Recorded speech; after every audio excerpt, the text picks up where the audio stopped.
Hey everybody, Wendy Klinke with Blue Cat Studio. Welcome to another edition of Technique Tuesday, Tech Tuesday for short. So we are doing a series right now about composition. And so we're working on the archetypes of composition. We've previously covered the concept of the pyramid. We've covered, what else have we covered, you guys? I don't remember. Oh yeah, we covered the concept that's called steelyard, where you have a big heavy thing and then kind of a smaller thing that kind of had that sense of balance.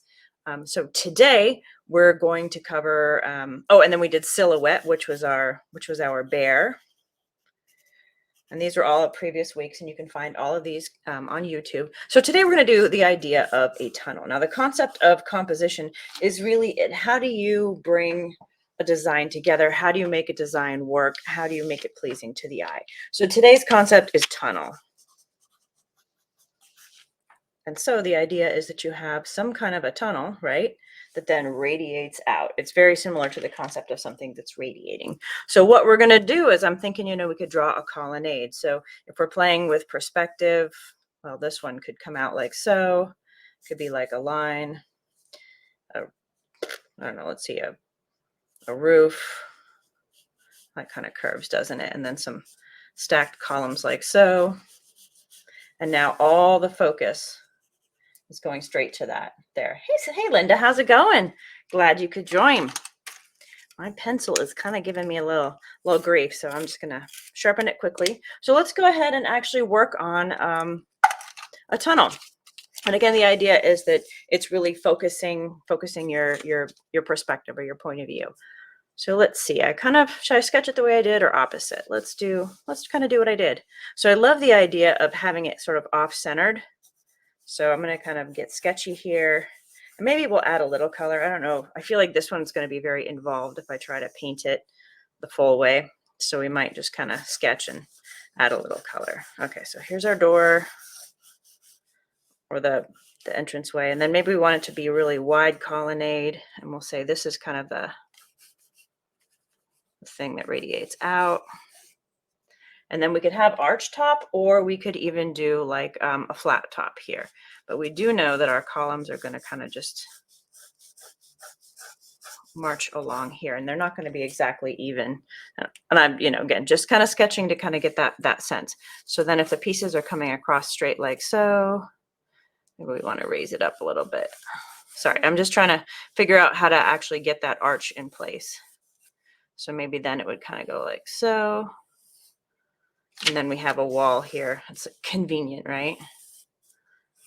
That's going to give us that sense of sort of an arched space. Hey there, Holly. Good to see you. And then, just for fun, what we could do, because, it is kind of that time of year. Again, my figure drawing isn't always awesome. Anybody tell what this is yet? Anybody? Starting to look like anything? Oh, wait. Head should be facing upwards, huh? Anybody tell what's happening here?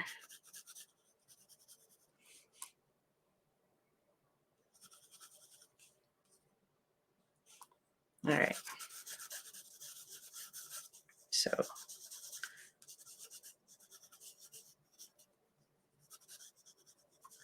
she's sitting there in a little bit of disbelief. Aww, Valentine's proposal. Okay, let's see if we can make this happen with paint. So I'm going to add a little bit of, I don't know, how do I want to approach this guy? I'm just going to mix some rando colors. Otherwise, I feel like this is going to get, funky. So we're going to stick to our CMYK color palette. Well, maybe if I can get the magenta. All right, so I'm going to go with yellow, magenta, and peacock teal, because this is what I have in front of me. And I sort of love, being able to say, all right, let's pull together a concept and let's just paint it with whatever colors we have. I don't like mixing, stuff with reds, because I feel like you can rarely ever find a good red. All right, so we'll start kind of pale, and I think I want like a purpley background that's just kind of sort of fades off. So I'm going to mix this and add a bunch of white. So we just kind of have all right, I know I'm going to have trouble seeing these guys here. So we're just going to kind of sketch some lines in. Again, I'm now just sketching with paint to kind of create some shape. So again, we're looking at the concept of a tunnel. And you see how, because you have like this perspective and it's all taking everything right to this like center. Oh, and oh yeah, Linda says nice. All right, so now I'm just going to kind of also create some of those arches. And again, I'm not looking at creating a masterpiece today, right? We're just kind of having fun, taking this concept of composition and doing it. One of my friends said to me, I really love just watching you paint. I was like, oh, that's so nice. And she's like, but I want to just watch. I just want to hear paint sounds. I'm like, I love you, but I don't think I can. I don't think so. Sorry.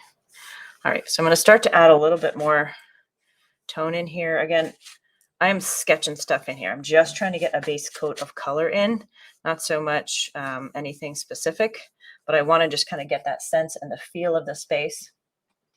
Yeah, so I used Quinacridone Magenta, teal, and yellow, CMYK. So when you buy printer cartridges, you buy CMYK. You don't actually buy red, yellow, green, or anything like that. So, and I personally feel like I can get the best range of colors with CMYK. Basic reds, when it comes to mixing, they don't cut the mustard for me. I can't get them as vivid as I like them. And so when I do a CMYK, I try to go with the most lemony, brightest yellow I possibly can. All right, I need to get a little bit more juice here. So I'm using white almost as a paint thinner or a mixer. It's lightening it. But you can see how we're starting to get that sense. And even though I'm very roughly sketching this in with purple of all things, it mostly looks like we're kind of in shadows, right? And because we tend to live a little bit in the fantasy world anyways, even if the colors aren't exactly true, like, a boring brown sandstone, you're still going to kind of get that feeling of old stone, even if I'm using this. Now, this is in the foreground, so I'm going to add a little bit of extra white to kind of blend that, or blend it in, because it's still wet, so we use a little bit of light to kind of pop that forward, which helps let us know that that's way up there in front. And then we'll add a few highlighty bits to whatever's sticking out. How do I want to do this? Maybe here. I tell you, when I was thinking about this concept, I'm like, oh my gosh, I don't even know how I'm not exactly sure how I'm going to pull this off, but we're going to find a way. Okay, I think I'm going to have to just take the white over the lighter purple. I was getting a little too close to my dark purple, and that's kind of messing things up. So again, just kind of layering the lighter purple kind of right on top of the little medium light smudges there. A little bit up here. But again, we're going to start to get some shadow. I know, isn't that crazy how the tunnel came to life? Linda said that. All right, so I'm going to mix a little bit more. And we're going to, go a little bit deeper purple and bring some of the shadows in now. So we know that kind of in the under portions, like right in here, we're going to have some, all my good paint's like way up high. I can't actually take advantage of it. So I think we actually will have kind of an interior maybe piece that these guys sit on or kind of are attached to. It's going to kind of help, and then we'll kind of bring bits of dark that just kind of radiate out here. And it really depends on, if you've got like the ability for light to come through or not. And we're not going for perfect realism here. I mean, this is a half-hour painting, and I'm just kind of, I don't want to say making it up. I like have a reference photo, but I'm also kind of ad-libbing a little bit on it just to kind of get that sense. So then we also know we're going to have some shadow that kind of comes out this way. And I have a nice sketch here. I don't want to lose it. I don't want to lose my sketch, but I might. It happens. So we kind of add a little bit extra shadow along this zone here.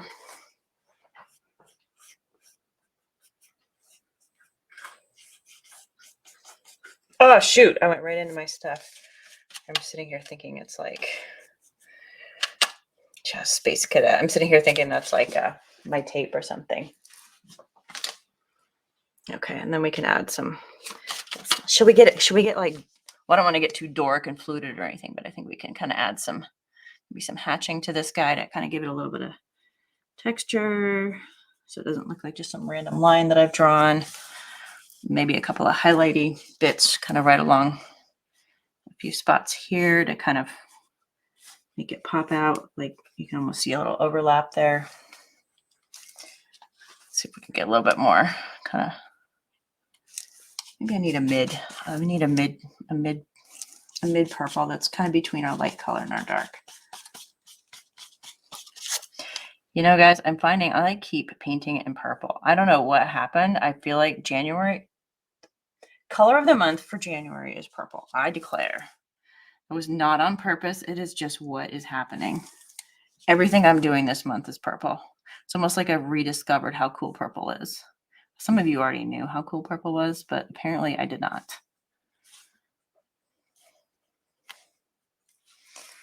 All right. A little intensification in a few spots. All right, so I'm going to say that's good enough, right? It doesn't have to be perfect. This is super sketch, right? Just a little bit of purple smudgy, smudge. Have fun with it. We can always come back in and add a little bit more definition. I'm going to clean this edge up later. I think it's too light as well. I'm going to add a little bit to it. Okay, so then on the floor here, we'll go, that's going to be lighter if we've got the white, if we've got the colors kind of shining through. So I'm kind of just smoosh across here and hope I can kind of see my lovebirds. I'm picking up a lot of graphite while I'm at it. Notice I'm trying to kind of maintain a little bit about some of that purple, the deeper shadow. I'm going to grab a little bit more, kind of pull some of it out so it's not quite so stark, but kind of dances across the walk there. And again, I'm just going to clean this up later. I need to be free with my movements, and it's not working when I put a solid line there. That kind of I'm hemming myself in. I will add a little bit more darkness along in this zone. Okay, so the background there, we're going to want it to be slightly different. I have misplaced my offload. We'll just use again the back of this canvas here because it's there. And rinse water because I'm going to want to pick up some yellow, and all this color here is going to be awful with yellow. Oh man, I'm having some problems with my phone. I keep trying to catch a time lapse of all this stuff because it's so much fun to watch it later, in like 30 seconds, but my phone is giving up the ghost. So give me 1 second while I just kind of swap-a-roo, and here we go. Okay, thanks. So let's add some green in the background. So we'll take the teal and the yellow. We'll just kind of combo whatever we can. It's pretty intense, right? I love that green, but in a real life situation, that never works. So I'm going to grab a bit of the Quinacridone to take it down a few notches. See how that now became a much more natural green.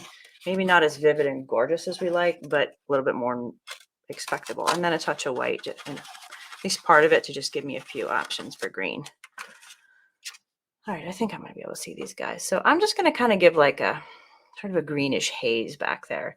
And again, this is not fine art today. This is nowhere near my best. We're just kind of sketching. I'm going to add a little bit more light to this. And I think I want a smidge more yellow too. I want to warm it up a little. So just a basic background.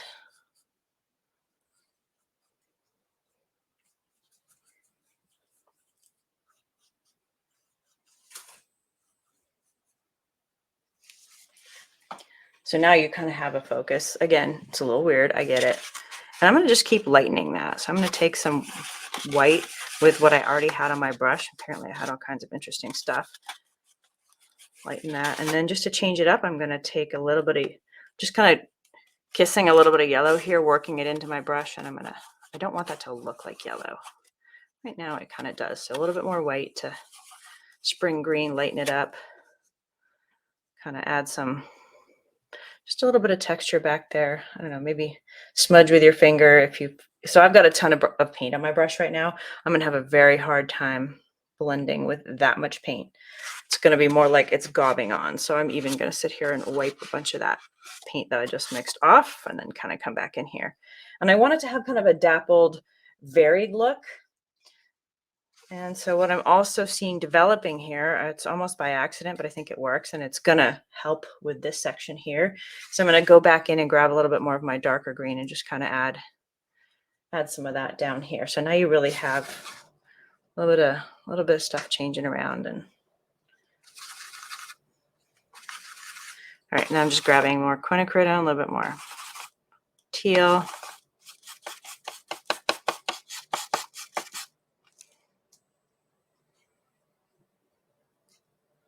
Maybe a little dappled something. I don't know. Again, we're sort of assuming there's some trees out there. And I'm going to take that same color. I'm going to put it right in here in that purple zone. I know it's almost like sacrilege, but I want a purpley green because now we're going to start to bring little bits of that purpley green kind of in here, kind of into the shadows. Again, because we're assuming that some of that green is existing out there. And so it's maybe even reflecting a little bit of the green light in. And so I'm going to grab some white and put it into that. One, it kind of helps me get it to spread a little further, but also we've got a lot of light stuff going on here. So just kind of in some of these zones, I'm going to bring a little bit of that purpley green kind of mush. It's kind of a very neutral, mushy green gray, but right on top of the purple, but not fully covering it.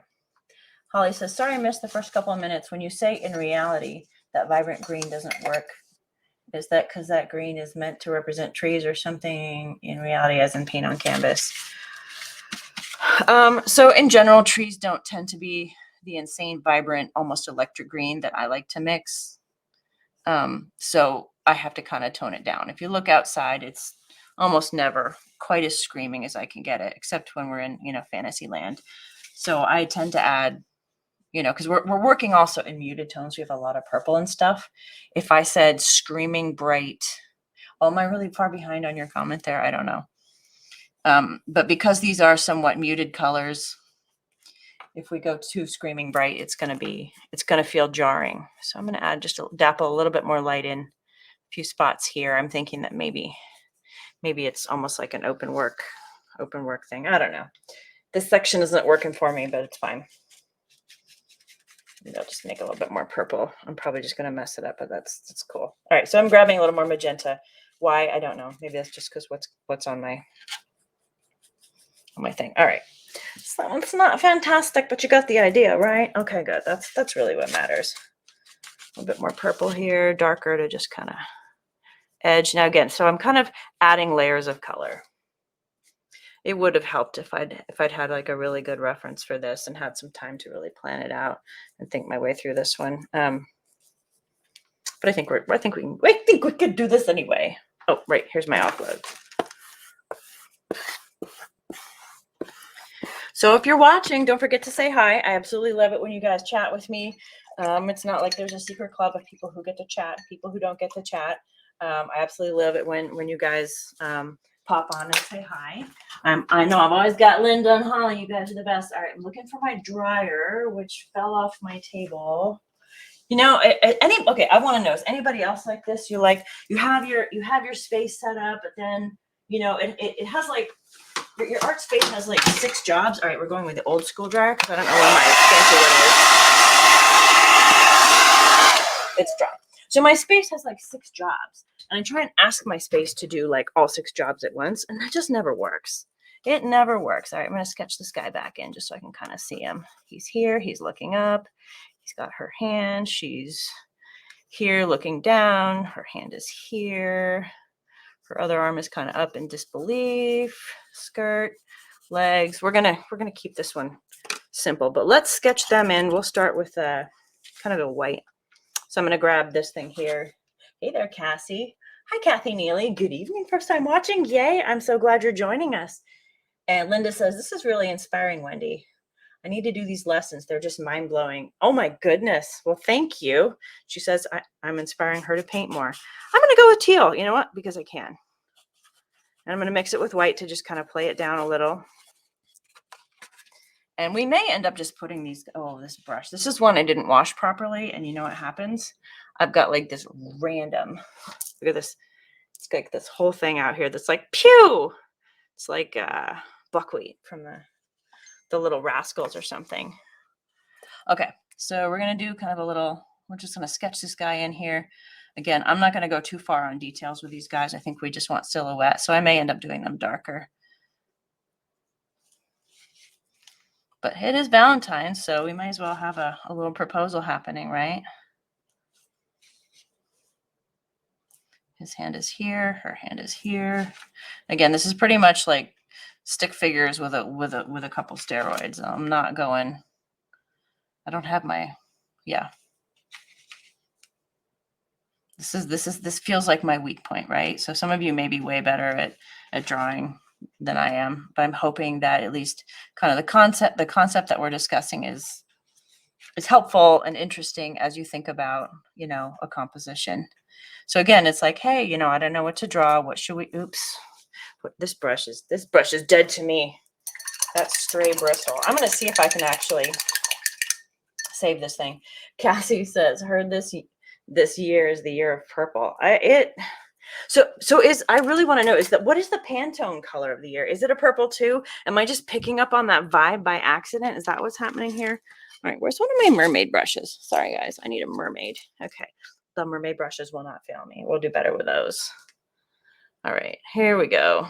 Now we'll just kind of fill these guys out. This one's a little bit of a shorter tip. It's not that I even necessarily need a shorter tip. It's just that's the closest one I could find. All right, so you know what's funny about the leg is it actually goes up and there's like a gap. All right, how do I make him look like a man and not like an alien stick figure? I don't really know because we're trying to go fast, right? We're trying to go fast. My goal is always to just sort of illustrate kind of a concept in about half an hour. Some days we get carried away and we go for like a full hour, and some days we totally knock it out in like 20 minutes.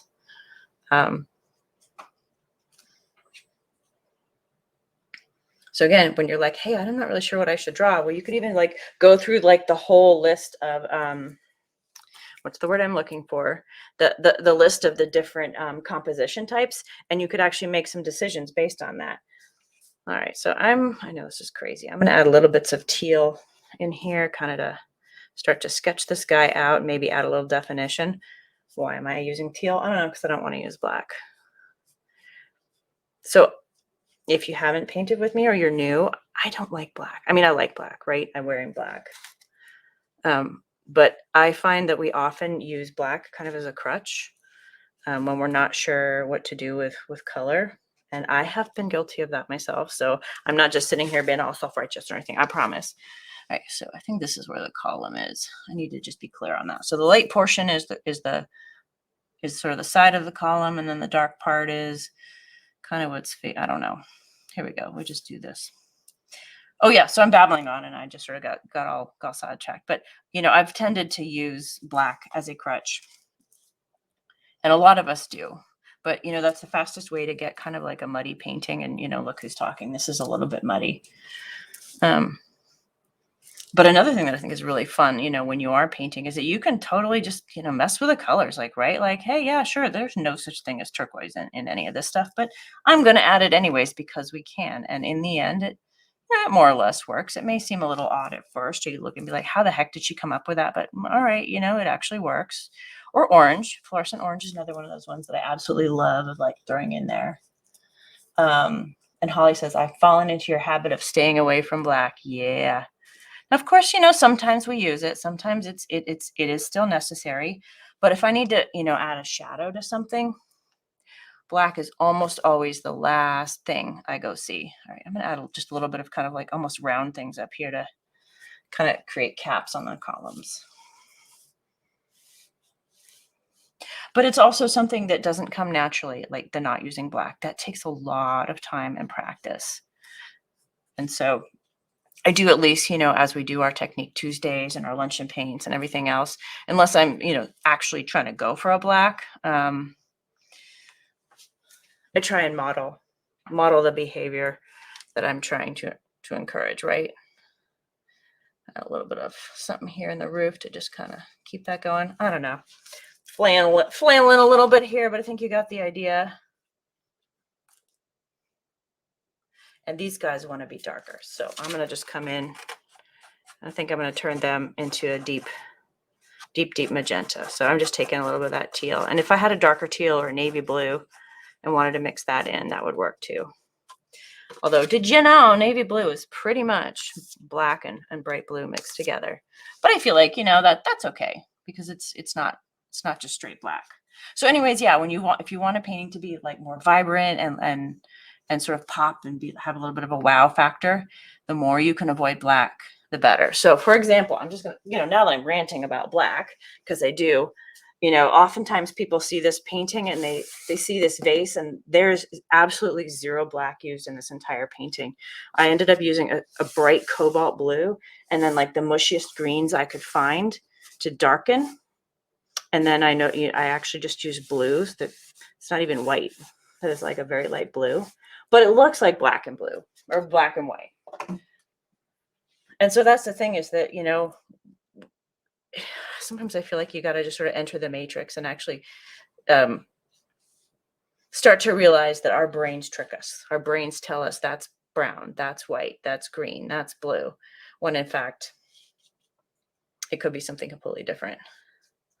All right, so I'm letting some of the teal sort of show through here. Pantone 173938, very Perry. Oh, so it's kind of a periwinkle. All right, so it is Year of the Purple. All right.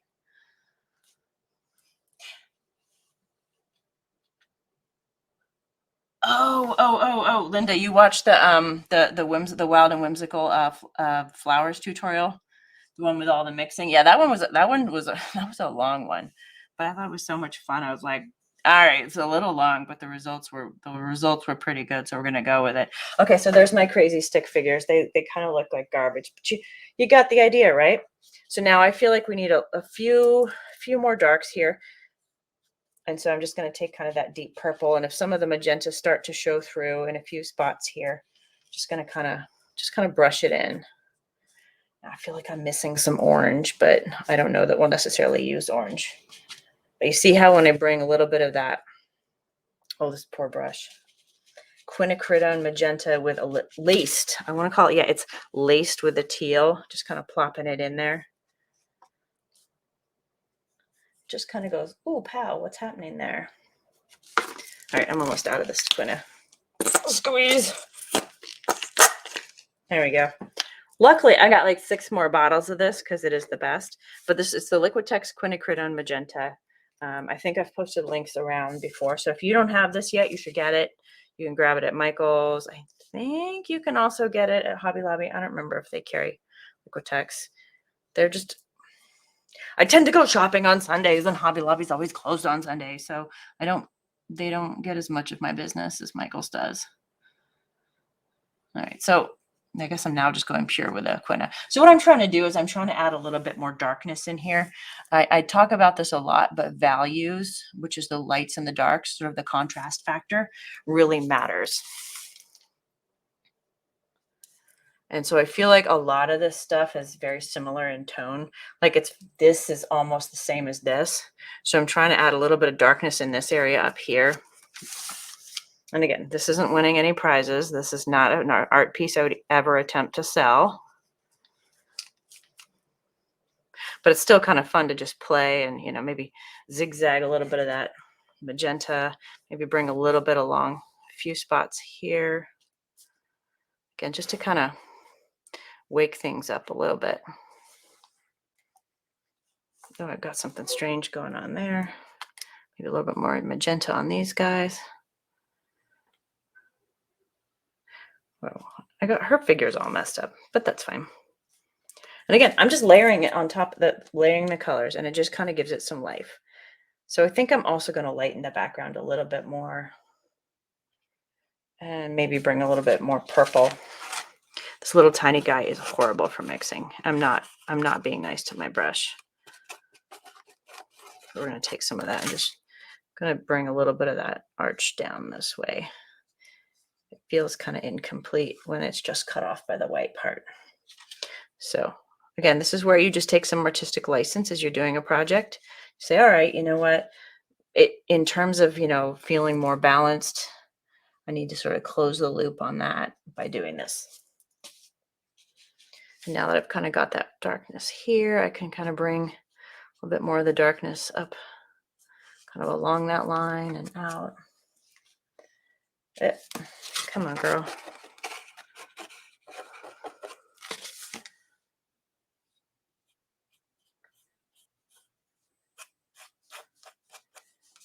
I'm just a finger paint at this point, huh?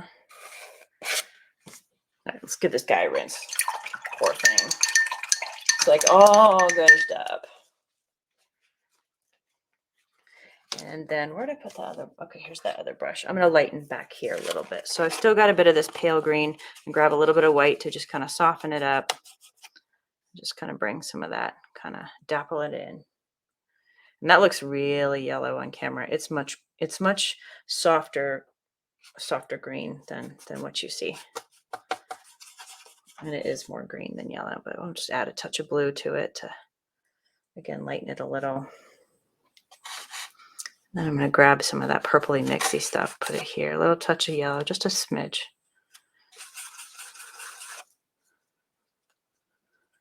And in fact, if I bring some of the lightness behind this guy, then he's going to pop a little bit better.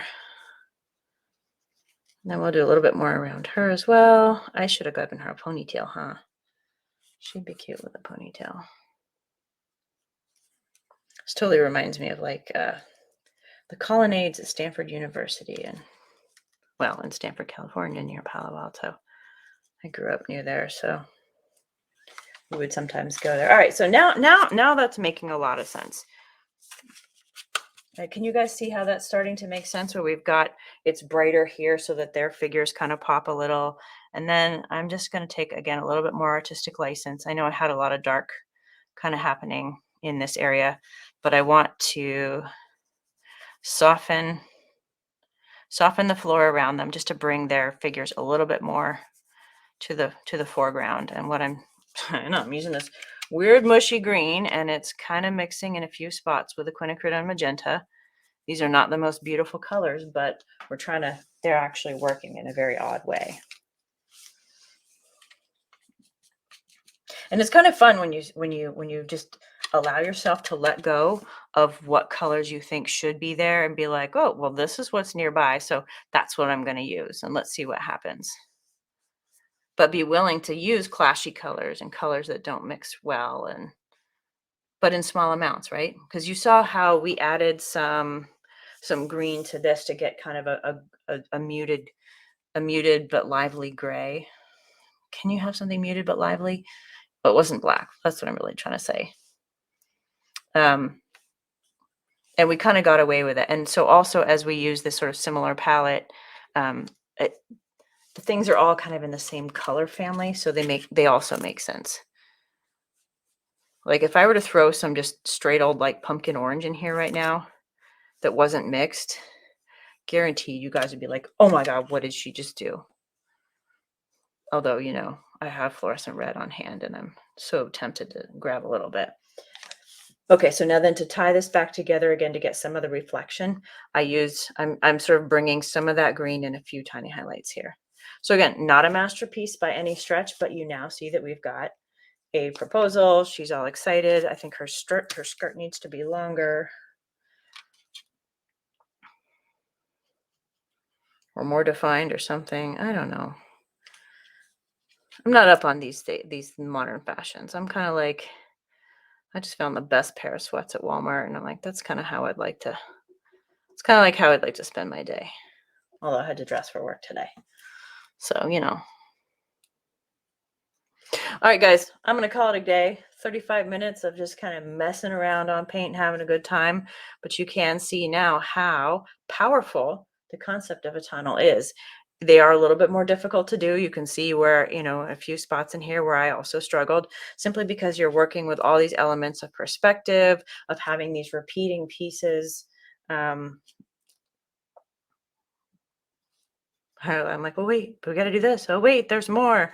So that's a lot to handle in and of itself. So you could totally like go find yourself a picture. You could probably even trace it, if you really wanted to focus on more on the colors and less on getting the form right. This was sort of a mishmash, but I hope you had fun. I hope you kind of got the concept of the tunnel and how you can really see that, even though they're just this little tiny corner here, all eyes go there because you've got these strong lines just leading us there. Anyways, I will see you guys next time. Thank you for joining me. It's been fun. Oh, tape removal. Oh, Cassie, I totally forgot the tape removal. Ha ha ha ha ha. Okay, here we go. Let's take the tape off. Whoop. Let's see. I'm trying to take these off in the order I put them on. Oh, look at that. And I didn't get too squoogey with my tape, with my paint either. That's a good thing. If some days it's like I glop so much paint on that it just comes oozing out the edges. And final bit of tape. Look at that. I went way over as usual. Oh, oops. Well, there we go. Okay.